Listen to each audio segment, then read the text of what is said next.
Welcome to episode 33 of season 5 of Whole Lot of Wolves. I'm Joshua Buckley with my co-host Paul LePage. Hello. Back in the producer's chair today in New York City, Alex Patakis. Hello. On the socials is Mr. Danny Paletti. Hello. And back once again from Minnesota, Mr. Triple X Sexy Sexual himself. The joke just won't die. Yep. Todd DeWitt.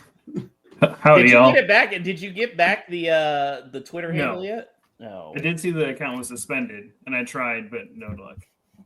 Are you just gonna not create a new one? Is that what we're going with? It's too much work. Everyone, I agree. Starting over from with Twitter followers is a daunting task. I would feel like. What was not a daunting task was sending Ipswich back to the championship. Hold on, it was gotta take the selfie. Woo! A 2-1 Wolves comeback win. Very exciting. Of course, celebrated with a photograph. Paul, 12 points clear, 7 to play. I mean, that was essentially a 6-pointer in the final nail in the relegation coffin for Ipswich.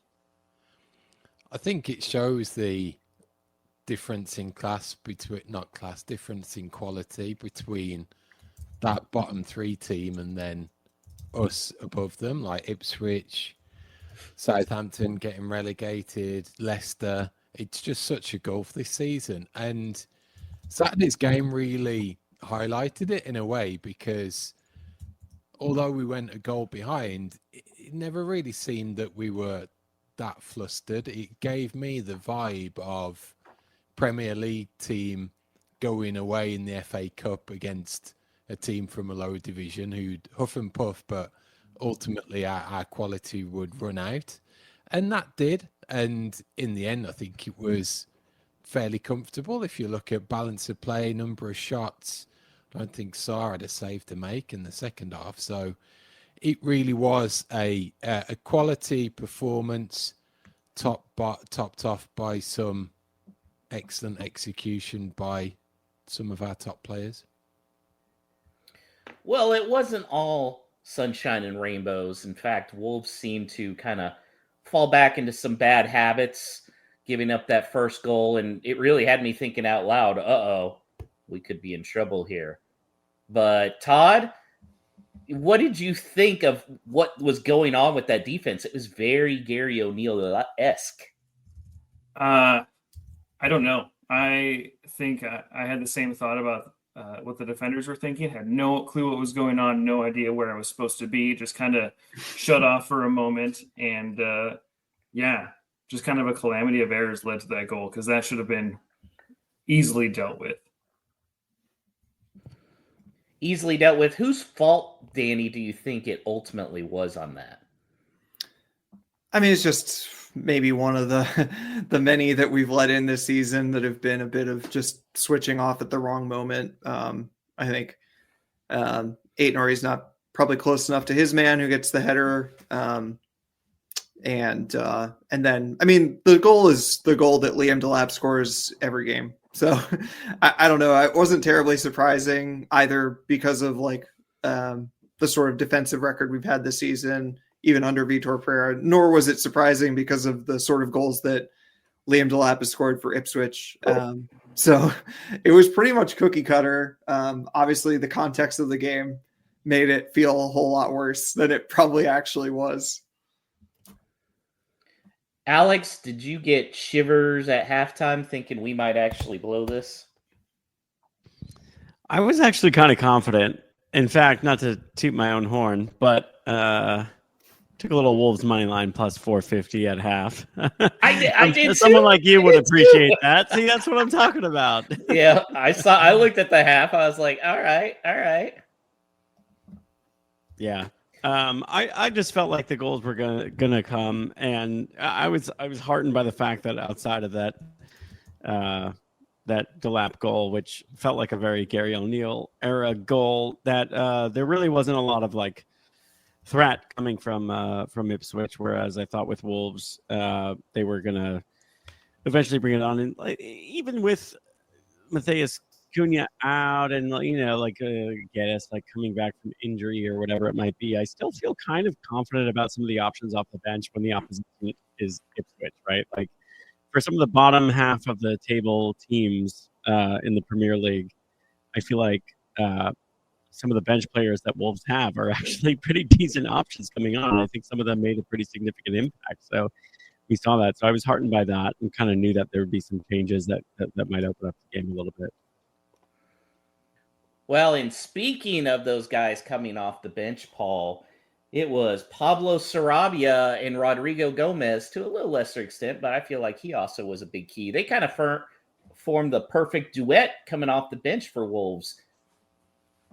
It did. It allowed Sarabia to take up more of a centralized position, so he wasn't too far out wide. He could influence the play a little more.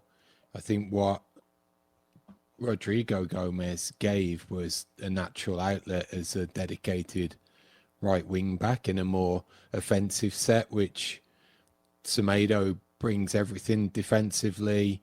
He's good ball retention wise, final third, can do a little link up, but Gomez is pure go, and that showed itself a few times. But it really was the perfect game for Sarabia in that the opposition was fairly there for the taking. There was space to exploit. There were pockets of play where he could come in and out of and ultimately offer that creativity, which was there, A, for the goal and B, for the assist for Strand-Larsen's winner. Todd, we never talk bad about Pablo Sarabia, ever. He's always old boy. I will say, though, this does go back to what I've said for a while, is he's not a starter, but he's a very good guy to have off the bench. And it really seems like, again, Vitor Pereira understands who his players are and how best to put them in a role to be successful.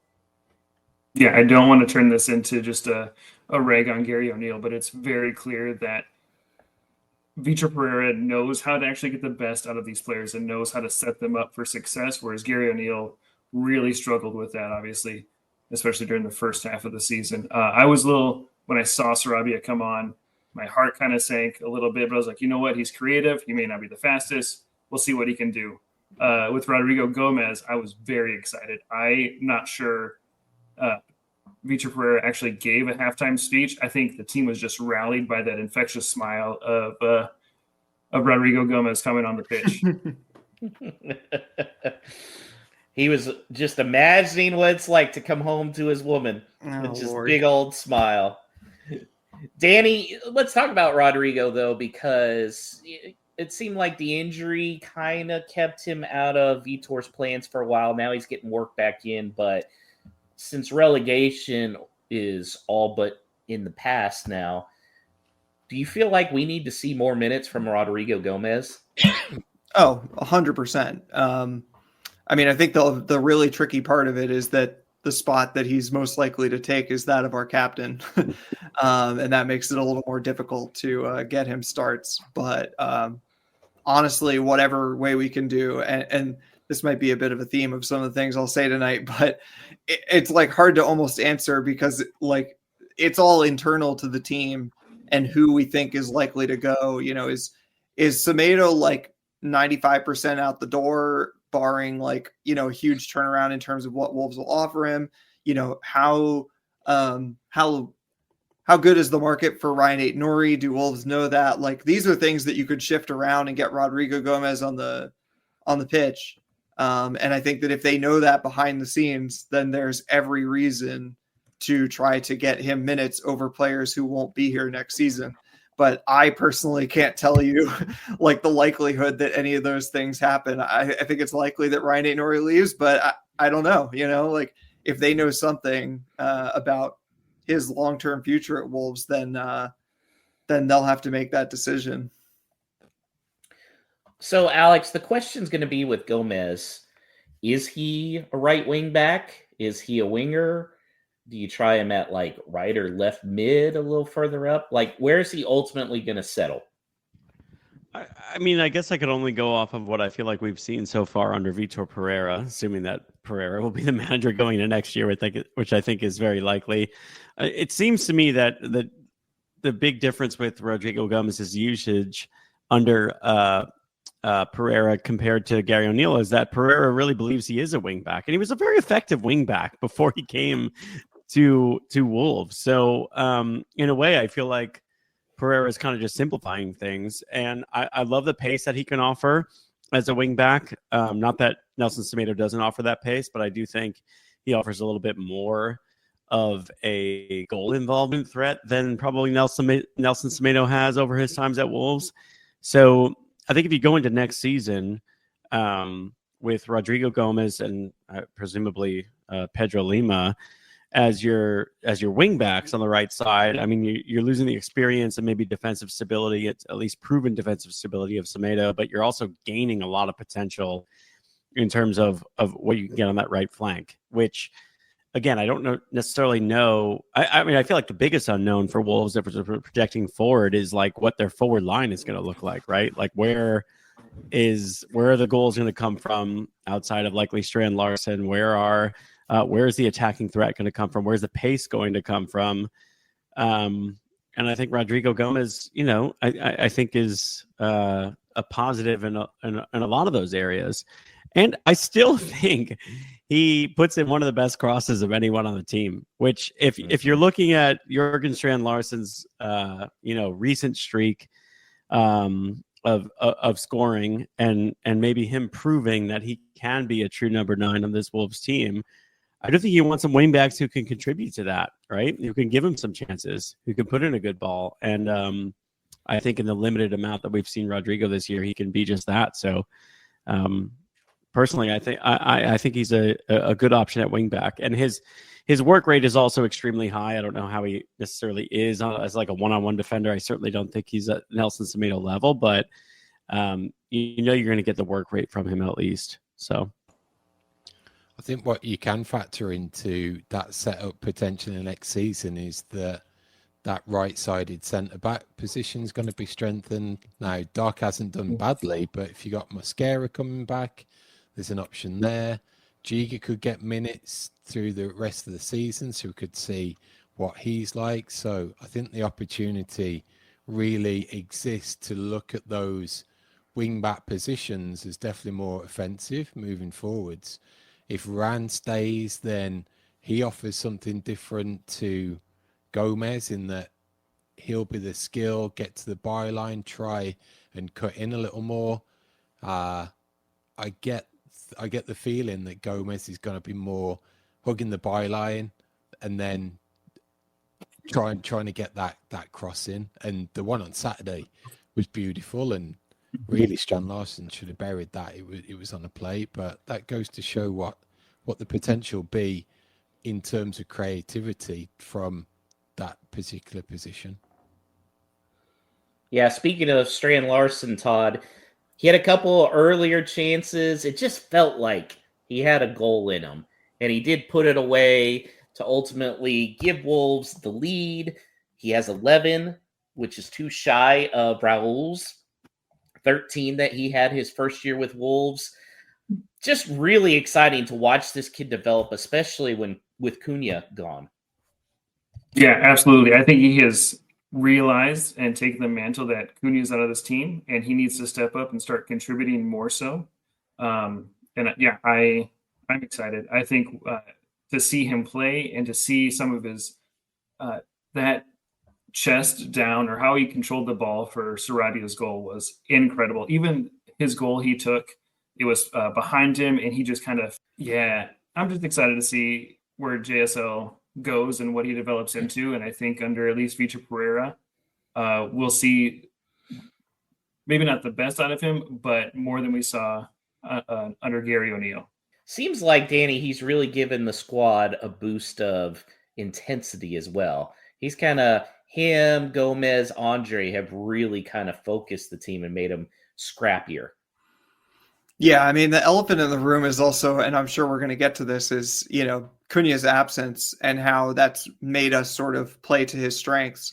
It's one little aside is that I went back and looked at that debut season for Raul, and naturally Larsen has done this without scoring a single penalty. Of course, that's because Wolves haven't been given a penalty, and even if we had, Cunha would have taken them. But Raul's 13 that first season, 2 of them were penalties. So if we're talking about open play goals, Larsen's already equaled it. And he's younger than Raul was at the time. This is a player that's still going to be, getting better, getting adapted to the Premier League.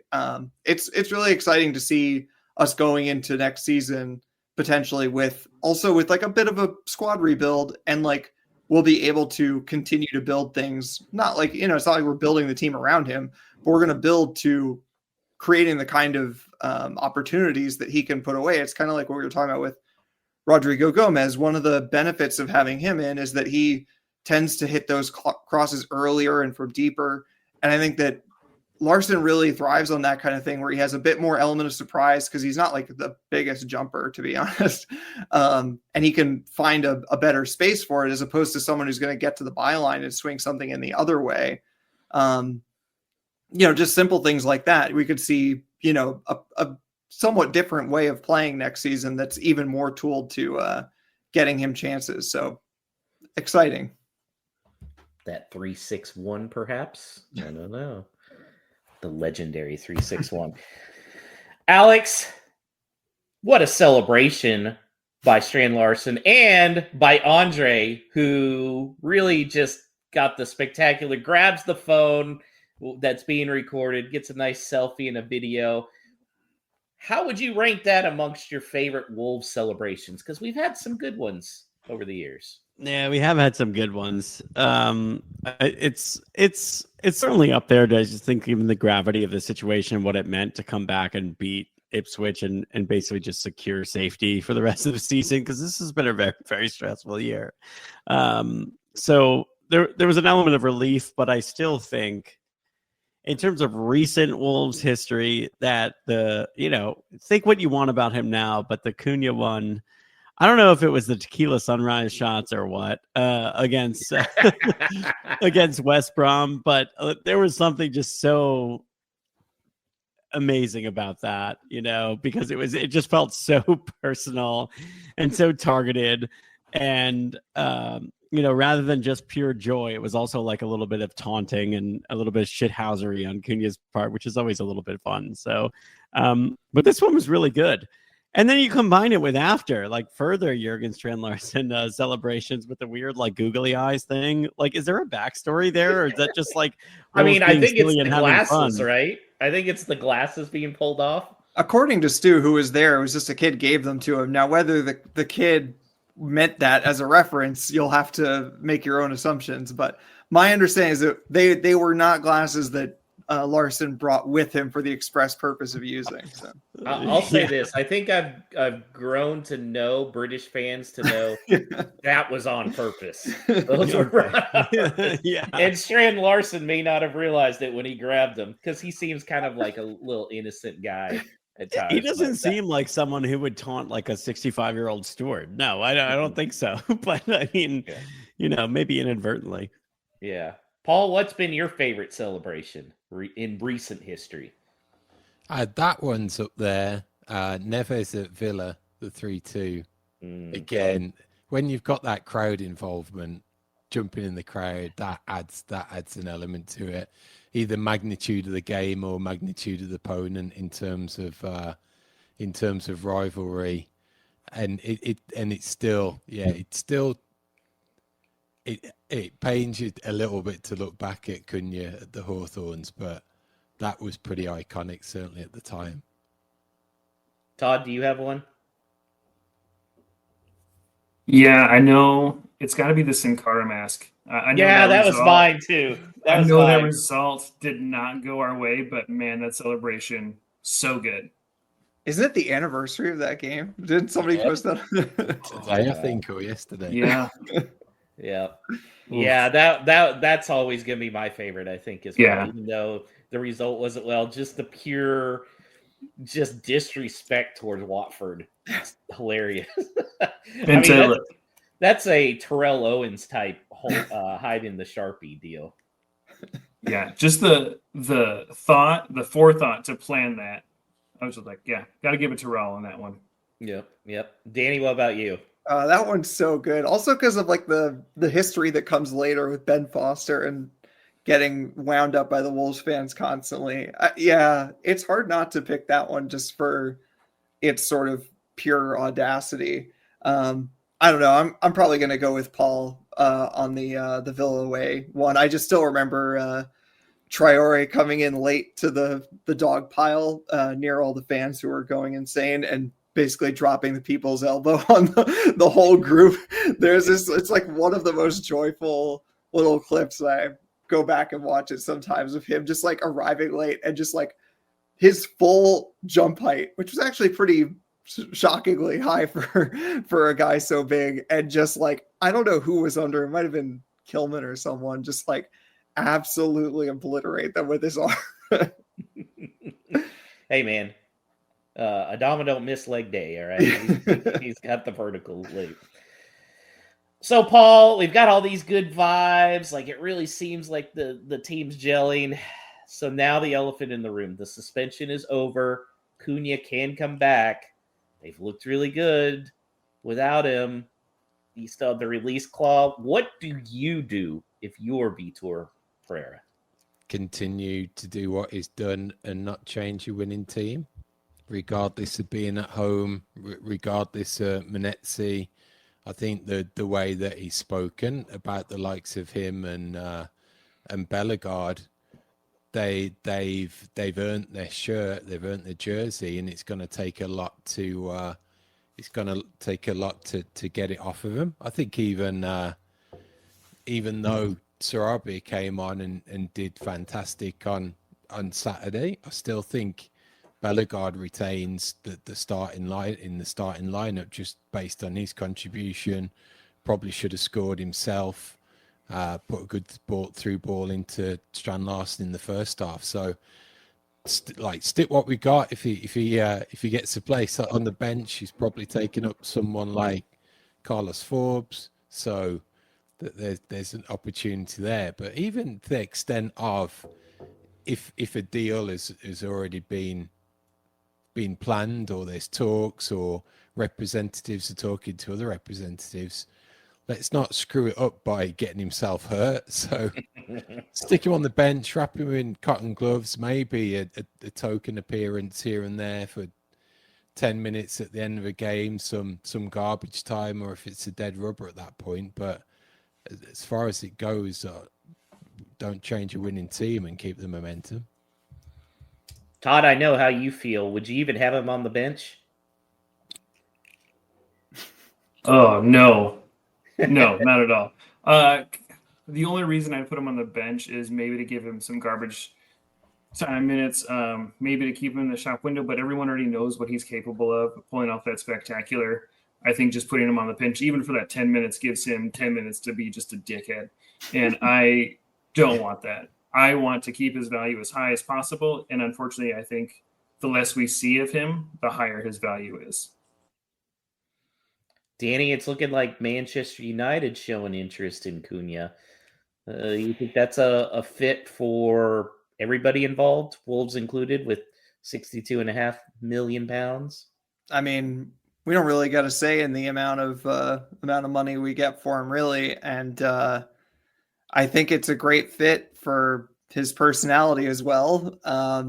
I just wonder if he'll want to go to Man United with no European football. Yeah, he wants to win titles. They ain't winning nothing. And their record recently has been atrocious. If he's an ego-driven person, which it seems that he is, I know that it probably goes a long way to be holding up a Man United shirt and to be getting paid whatever ungodly amounts of money they're going to pay him. But he can't be immune from understanding the narrative around going to Man United right now. And that's why I said before that I think this behavior, is really going to end up hurting him on some level, barring any major changes between now and the end of the season, because it's going to be teams like that are most likely to come in for him. So yeah, I think it's a good fit from the outside. I don't know if he sees it that way. Danny has talked for a while about what kind of fit Cunha would be elsewhere. And this isn't necessarily a tactical thing about Ruben Amorim's system or anything like that. But for a player who so obviously cannot perform and keep his cool under pressure, I wonder if there's any part of him that could actually understand the type of pressure that comes with going to Man United at a time like this, when there were literally people talking about whether or not they were going to be in a relegation battle as Manchester United. And like what that whole, the weight of that has crushed people time and time again since Sir Alex Ferguson left. And I'm sorry, like, I don't think Matheus Cunha even has like the mental fortitude to bear that. So if he goes there, like, I think that's a great thing for Wolves, because I just see that absolutely imploding, and I see them just taking that money and it being something we kind of look back and laugh at, like we are a certain other player who went to Manchester, to the other side of Manchester, and has probably continued to disappoint, because I just don't see how. I don't know. He doesn't strike me as the kind of guy who can carry that burden at all. And it's a serious thing when it comes to Manchester United's rebuild. I can't see him being the poster child of that. Mr. Joey Brains on the live chat dropping some hot takes. He said he believed Cunha starts next match, and he also thinks Cunha stays. Top 6 clubs want no part of drama queens. Todd, what will be your reaction if Cunha is still on the roster through the next transfer window? I will. Oh gosh, I believe everyone deserves a fresh start, and if he can prove to me in off season or in the preseason that he is matured a little bit, then I would love to see it. But if he doesn't make a big statement to the fans that he wants to be here, he wants to fight and not be childish when he doesn't get his way, and he doesn't want to not necessarily carry the team, but put his weight in, then I don't want him here. I would rather just see him bombed off somewhere. Go send him to grasshoppers. To grasshoppers. I think that's a very fair take. Let's see. I'm kind of thinking like Joey is. I don't know if that release clause is going to be hit.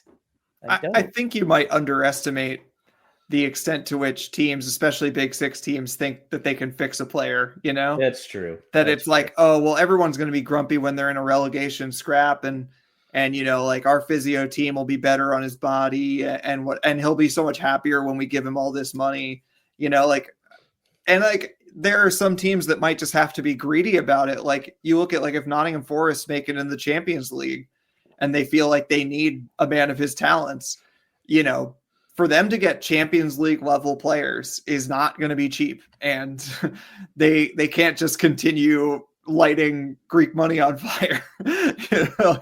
So, like, you know, not that 62.5 million is cheap, but like, if you're looking for players to compete at a Champions League level, that you could probably do worse. And so, like, I think someone will come for him. I'm not sure it'll be who exactly he wants. I still can't believe Forest is closing in on Champions League. Just that should be us, Paul. It should be us. Well, let's look ahead to Sunday's match against Spurs, another team who's, you know, down in the rankings, in the table.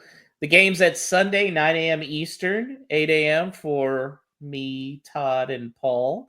So Spurs beat Southampton Sunday. They officially sent them. They were the quickest team to be relegated, Paul. But that win was Spurs' first since February 22nd. And they're playing a Europa game on Thursday. So Wolves have a chance to get 3 more points this week? I think so. There's no reason to suggest that we won't.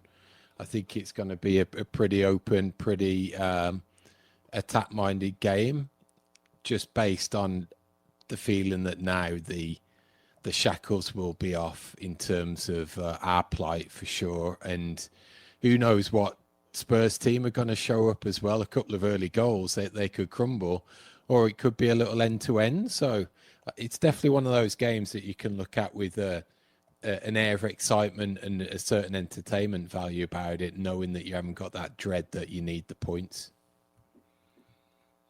Todd, how are you feeling about this match?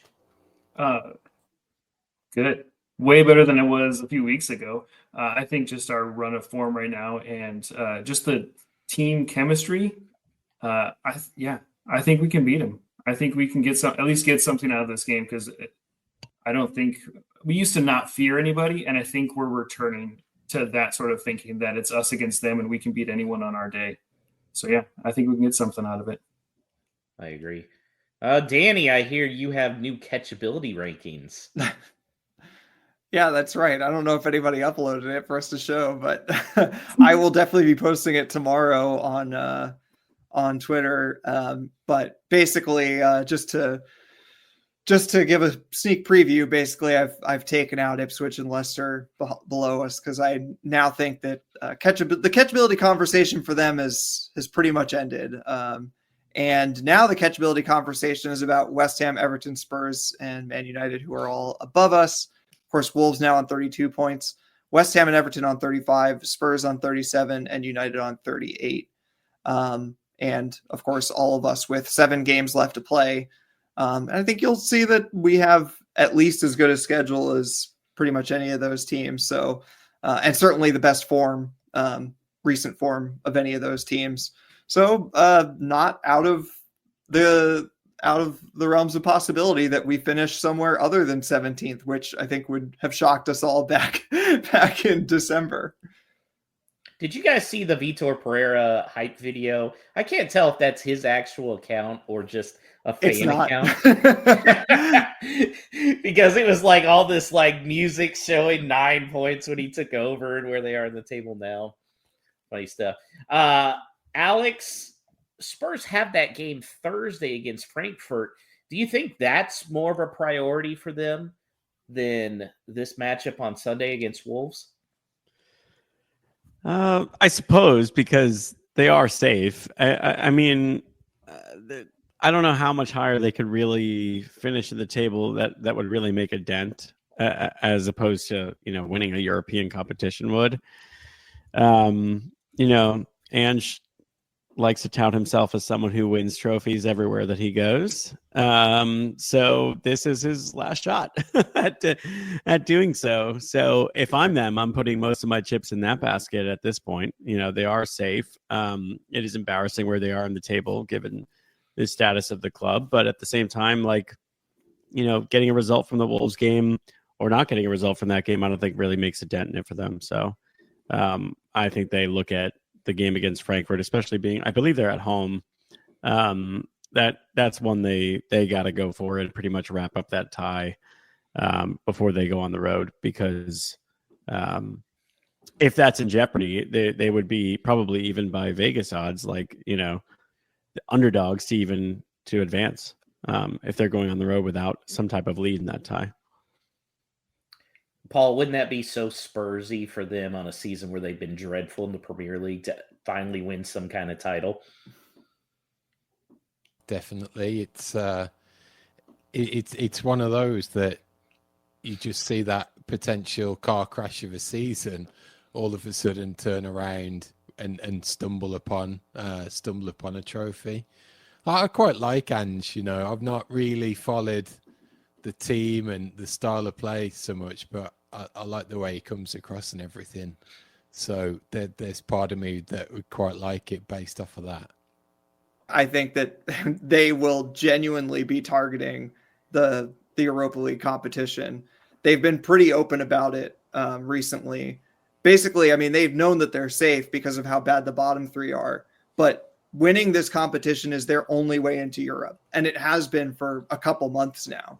So, I mean, they've literally rotated Premier League games to focus on Europa League games before, and I would not be shocked if they did that again.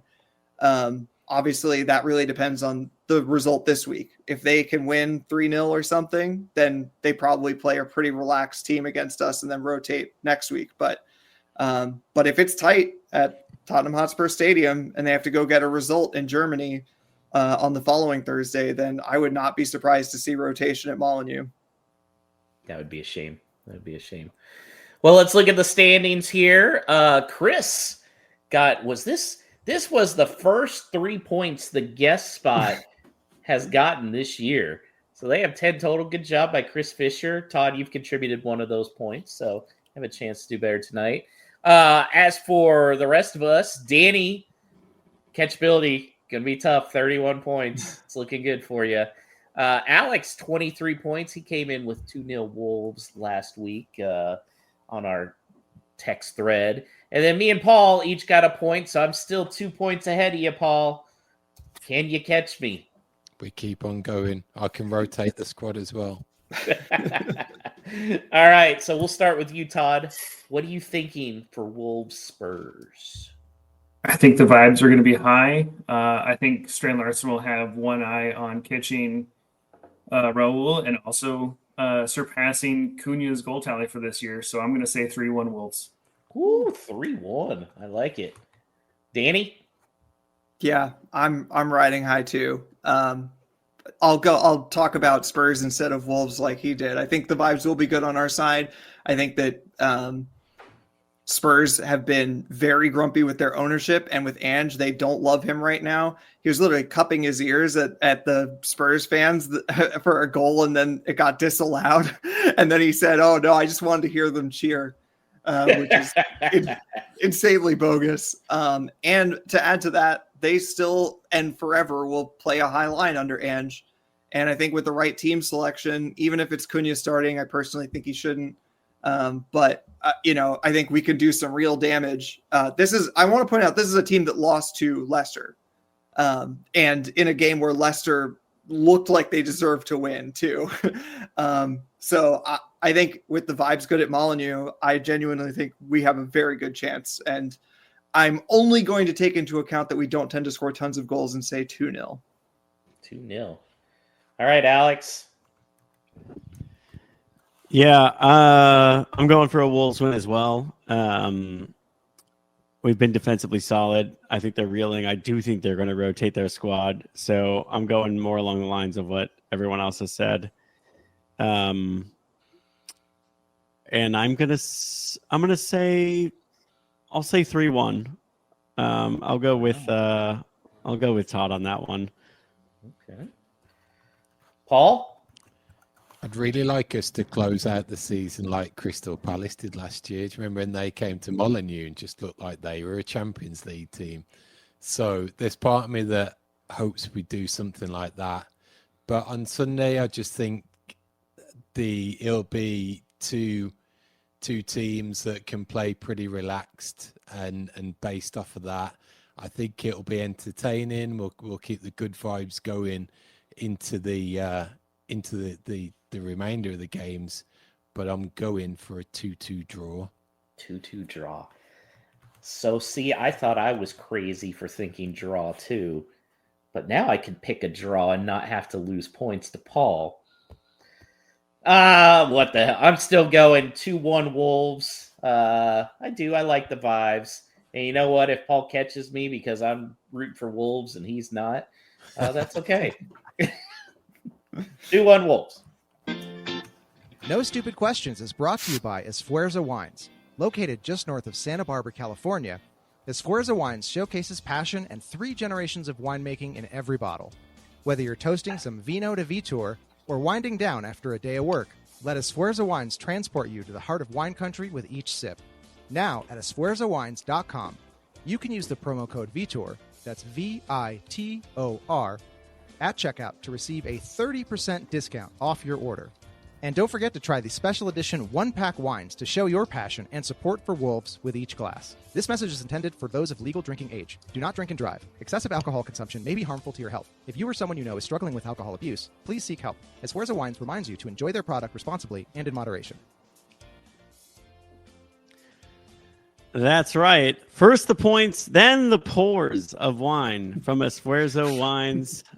Thanks to our good friends at Esfuerzo Wines for bringing No Stupid Questions, our favorite segment where you, the listener, the viewer, get to ask anything in relation to your beloved Wolverhampton Wanderers. You could do so by reaching us on Twitter, X, at WLWpod, or emailing hello@wholelotofwolves.com, or for those of you who are watching on the live stream, you can simply just throw your questions in the chat and then we will get to them. So we will start this week with Drew Breyer, who emailed us hello@wholelotofwolves.com, and he provided a long list of center backs that were linked with Wolves in December, Dara O'Shea being one of them with the assist, asking how the catchability index would have looked if it wasn't for Emmanuel Agbadou. Paul, give the man some love. Big time. I think I can dig out my own tweet and toot my own horn about his impact, that if he stays fit and plays out the rest of the season, will be comfortably safe, and so is it's proving, even in the absence of Cunha. So I think masterstroke in terms of his arrival. Hat tip to the scouting department as well, that sometimes they come in for a little bit of stick, rightly so, but however it came about, someone earned a bonus with that one for sure.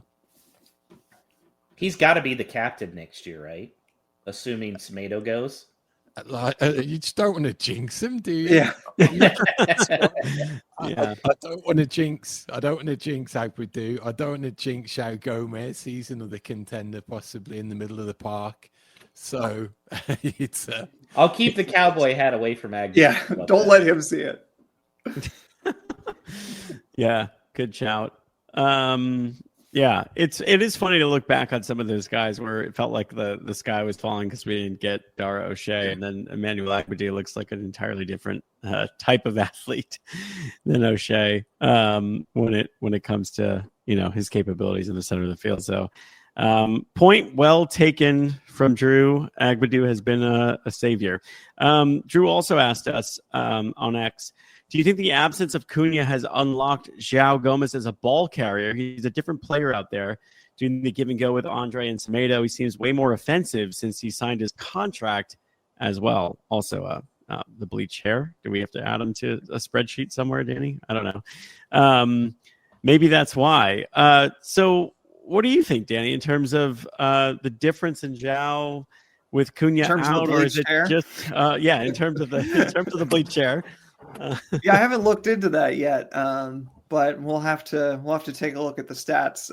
Not a whole lot of bleaching this season, but yeah, I mean, I think it just goes to show sort of the general point that I and others have made about the team just looking a bit more balanced, even if it seems like we have a bit less of a goal threat, because again, Cunha is the kind of player who can make a goal out of nothing. So you're always going to lose something.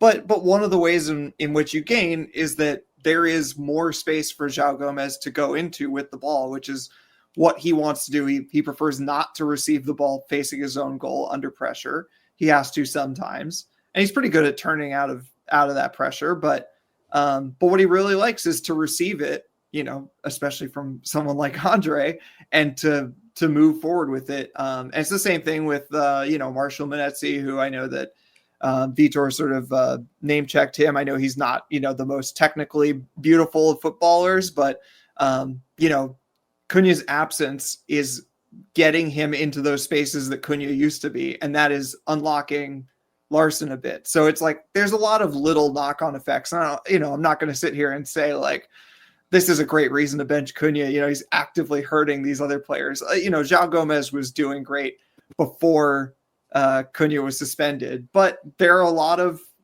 benefits that we've come across in this stretch. I think he's feeling the need to live up to the contract as well. So he's wanting to prove, I'm getting this big raise. I'm not just a defensive guy. I can do more on the offensive side of the pitch as well.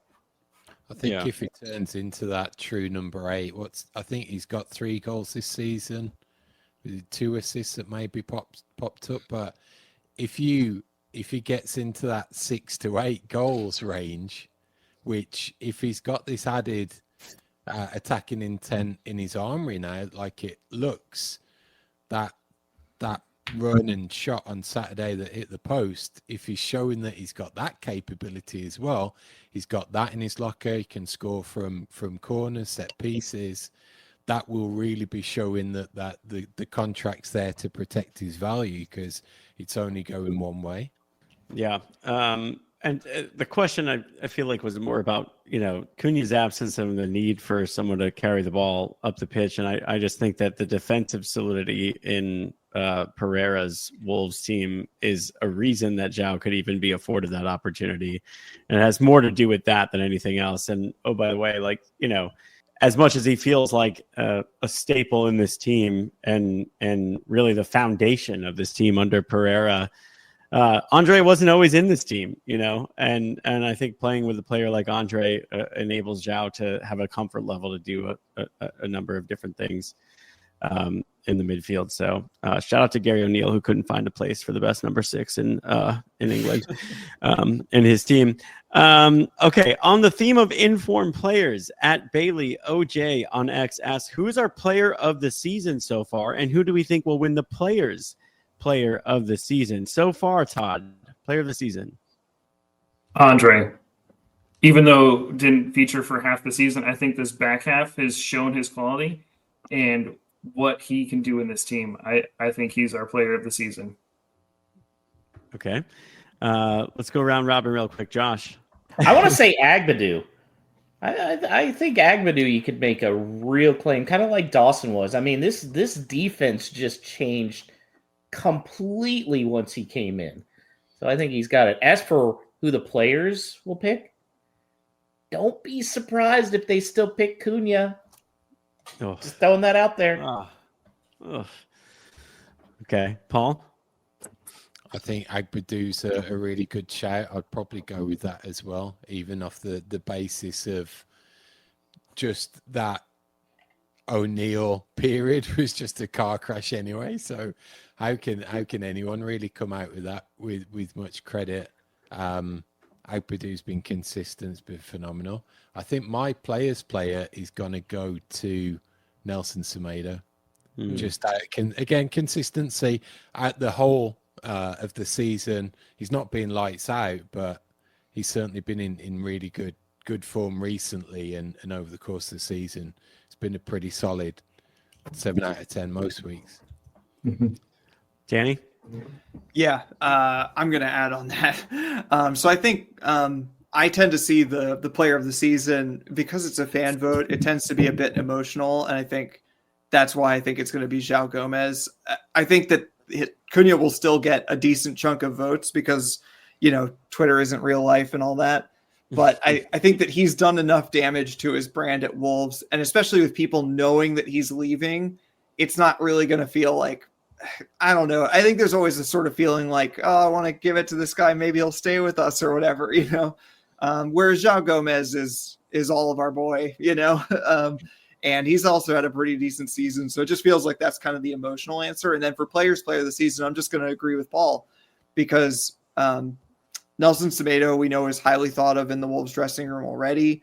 And I just want to reiterate that he took on the captaincy at our lowest point, at an extremely difficult time, with literally the previous captain still in the team and still occasionally featuring for the team. And since then, I mean, there has been no drama out of the Nelson Semedo captaincy. He has, been around for us stabilizing, our sort of emotional outbursts for the most part, except for one notable example of a player. And I just think that the players are going to respect that a lot. So that would be my bet. I mean, obviously the players, may have other reasons to vote for other people, but Nelson Semedo seems like kind of the obvious, like, if you're in the dressing room, that's who you vote for. Yeah. Well said all around. Here's another fun one. Not necessarily an accolade, I guess. Some would call it an indictment. But Joey asks in the chat, which Wolves player can you see coming to the MLS? Well, eventually coming to the MLS. So maybe it is a good thing after all. Anyone have any good nominations? Like, Yeah, I got a players good just one. have that MLS thing to them, you know? Yeah, I got a good one. If MLS and Don Garber and all the other owners can move heaven and earth to bring Messi here, why don't they bring a superstar like Cunha? Ooh. He can play with Messi. That's a high honor. I mean, yeah, Miami's basically figuring out ways to sign everybody anyway, since it looks like they're getting De Bruyne now. Yeah, and this is my little way to get in here and talk about last week when we were and after we finished and we were all chatting with Chris. I pointed out the ignoble stat that DC United, who I supported growing up, last year finished outside of the playoffs, which is like virtually impossible to do in the MLS, and still had the Golden Boot winner, Christian Benteke, on their team, which is nuts that you can have the Golden Boot winner and not even make the playoffs. So if Christian Benteke at his age could come over here and be Golden Boot winner, Cunha will have Golden Boot locked up by halfway through the season. So. Mm-hmm. You know who I would like to see come to MLS from Wolves? Big Sassy. Oh, yeah. Todd's mad he didn't think of that one. Yeah, that's a good one. I just want to see him play in person. That tall drink of water. I mean, he would be a cult hero. He would be a cult hero in America. Yeah. I think mine is based on what appears to be a love of American sports, throwing the first pitch out at baseball. Oh, yes. I think Doc's going to be a really good fit for MLS just for the experience of 1 or 2 seasons. He'd be so good too. Yeah, that's a good one. That is very good. All right, let's move on to let's go at on duties, reels off a long list. Okay, this is a big list, guys. Asking who is going to be gone next season of these Wolves players. Should we let's just go ahead and name them, because the answer is every single one except Doyle. Okay. Well, Cunha, are we unanimous on that? Yeah, I think. Yeah. I still wouldn't be surprised if he stays, but I think he's gone. Okay. Let's say Ryan Ait-Nouri. We talked about that a little bit. Stays. I'd say like 75% is gone. I'd say he's gone. Yeah. Todd, gone? 50-50. I'm 50-50 on Ait-Nouri. I think he's going to be here. Sarabia. Zero chance. Yeah. Yeah. Zero chance he leaves. I agree. 98% chance he goes. Okay. Yeah, I think he's gone. Get this wages up. Just go somewhere sunny in Iberia, whether it's Portugal or Spain. The 2% is just that Vitor Pereira really seems to like him. So yeah, who knows? Okay, Nelson Semedo, current captain. Also, some papers in Portugal say he's already going back to Benfica. Anyone objections? Is he staying? He goes. Yeah. Probably goes. He's gone. This is a long list of players who are going to be gone. Carlos Forbes, that they have no obligation to buy. Yeah, like I mean, isn't he already gone for the most part? I mean, basically, yeah. I hate it. I wanted to see him more, but I thought he might have a role to play this season. I agree. Huang Hee-chan Huang. I think they do the Korea tour and then sell him. Oh my Same. god! What are they gonna do when they play Spurs? They like. Wait. By the way, we never talked about that. Is Huang starting this weekend? Is it like a contractual obligation when they play? Spurs for him to start? I've had a lot of harsh words about people who suggested that Gary O'Neill was forced to play Huang because it's written into his contract or Jeff Shee told him to. And I have not gloated nearly enough about the fact that Huang has been riding the bench since Vitor Pereira came in. So clearly it is not a contractual issue. But I will be proven wrong if Huang suddenly starts against Spurs potentially. Yeah. Fair. Especially with the Korea trip, most likely. Yeah, that would be. But I don't think he'll be here through the transfer window. Yeah. I agree. Todd, are you with that? He's gone. Yeah, I think he's gone after their preseason. Yeah. Paul, this may break your heart. Tommy fucking Doyle. He stays. I think the homegrown thing is pretty crucial for Doyle. plus that midfield duo collect a lot of bookings. So there's going to be game time. I think he's shown that he can at least fill in that 6 role. So, yeah. Drew from Pittsburgh says that Doyle will leave on loan. There were rumors of that in January, I believe. Josh, what do you think about Doyle?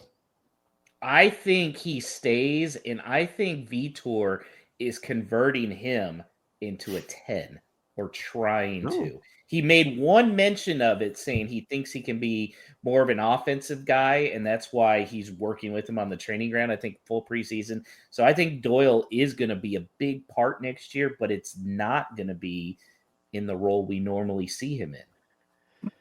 Todd, TFD, stay or go? I think he stays. I think he just plays a bench part, but I think he stays. Yeah. Danny? Sort of combining Josh and Todd's answer. One, yes, I think he stays. Possibly goes on loan. I can see the wisdom in that, but I think that sort of 10 role, you're basically looking at your Sarabia replacement. That when you need someone to come in and unlock a defense, that's who you bring in. Yeah. I like that shout. I actually think he is still here next season as well. Does anyone believe Gonzalo Guedes will be here next season?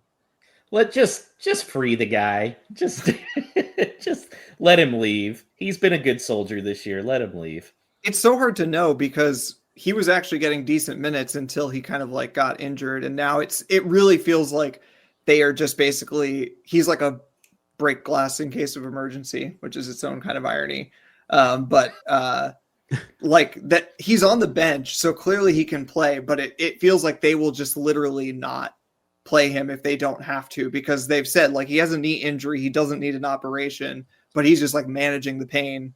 It's all kind of weird. Like I'm not really sure why he's on the bench if they're never going to sub him, but it could be that Vitor likes him enough and they convince him to stay, but I find it unlikely. That's all. Yeah. He's a player I would like to have actually next year. I know. He's a luxury player, a decent player off the bench. Joey says, send him home. He's like Nemo. He is certainly on a journey. All right. And then the final one on this. Oh, God. I kind of forgot about Sam Johnstone. Yeah, bye. Bye. Everyone's waving bye? Yeah. Oh, he's gone. Okay. Yeah, I think he's gone as well. All right, let's blow through these last few. Greg Ellis asked, do you think Fosun will back Vitor Pereira properly to stop another Lopetegui preseason situation happening? No. Yeah. But does Pereira have the ego that Lopetegui has to walk out on his Premier League dream? Actually, I think Vitor likes the players now, so I don't think he's going to be as vocal about, hey, I need players coming in, I need replacements. I think I think that's really helped the morale, is he's telling these guys, I believe in you. I believe you are the team that's going to turn it around. I don't need to get all these stars. I mean, obviously they're going to bring in players, especially with Cunha money, but I don't think he's going to be as vocal about it. I really don't. It's going to be a big test for Vitor. We haven't seen him handle this yet. Part of the reason he hasn't asked for players is because journalists haven't started asking yet, because we have been worried about getting relegated. But in the last few weeks of the season, I promise they're going to say, oh, what about the summer? Are you looking at getting players in? Or like, especially if there's a big news story about Sarabia leaving or Semedo leaving. Oh, it seems like Semedo's leaving. Are you thinking about bringing in players? Then we'll have to see how he navigates that. He's navigated a lot of things very well, but he has to figure out how to navigate Fosun / Jeff Shee, and a lot of people have failed that test. I will add one little thing, which is that in a weird way, I am like actually a little bit concerned about us finishing higher than 17th. I think that there is every chance that we finish 20 points or more ahead of whoever's in 18th, so probably Ipswich. Oof. And basically, go over 40 points. And Jeff Shee will see that as like, well, we were perfectly fine. What do we need to add for? Because like we thought of ourselves as being right in front of Ipswich for a long time, and we were behind them at one point. But if we end the season like 30 points above them, why would he think that this could happen? Like that we were in any trouble at any point during the season? Oh, it was just a false position because we hadn't played all the easy teams or whatever insane thing comes into his mind. I'm actually a little bit worried because I think that we can put together some wins between now and the end of the season. I'm worried about what that makes Jeff Shee think about what we do in the summer. God. Just depressed me. Same cycle. I think you're kind of right. I don't have worries about like Vitor getting pissed off at leaving. I do think that the whole thing about this being his real, his main dream is real. I also think he is like an angry and petty enough type of person to want to like, do this in spite of Fosun. But I don't know. I guess it's hard to tell like what backing him properly would really mean in this context. I guess if we just say that the release clause money is like the only significant money for Cunha that we could bank on coming in, like I don't know, they reinvested like 50 to 60, 70% of that into the squad. Like I think I'd be okay with that. I don't know. I like the spine of the team with Agbadou, Zhao, and Andre. Like and Larsen. Like I feel like that's a good starting point. So I think he's going to feel a lot better going into next season about his squad than Wolves managers in the past few seasons have going into a summer. But I will add that there is something scary about Pereira, like you said, and I think there's a good chance that he just bullies Jeff into giving him more money. Yeah. Yeah. Or he takes him out for a night of drinking at the Gifford. Yeah. Very possible. That's a more fun way to go about it. Okay. And then Michelle DeWitt asks, who do we think are best friends off the pitch? And are there any enemies in the team? We've seen some like really fun things in the celebrations come out with guys. I wouldn't pin like Strand-Larsen and Andre to be like good friends, but I don't know. They sold it pretty well in the goal celebration. Who do we think are like secret BFFs in this squad? A key one that I noticed was there was like a little spot that the Premier League did with Ryan Aït-Nouri, which is one of the rare chances to hear him talk. And they basically had him rating like little tricks and skills from the past. And then the last one was João Gomez doing a little pirouette and nutmeg situation. And he gave him a very high rating. He said, because that's my guy. So we tend not to know anything about Ryan Aït-Nouri because he's mostly silent. But it looks like him and João Gomez have, and you can kind of see it too. Both being, I think, slightly reserved players off the pitch. It makes a bit of sense. I could see Doc and Strand-Larsen being kind of under the radar BFFs. Also, doesn't Strand-Larsen golf? That's a real great way to get to be Doc's friend, as we know. Or for Doc to get back on Wolverhampton Wanderers. Yeah. Oh, man.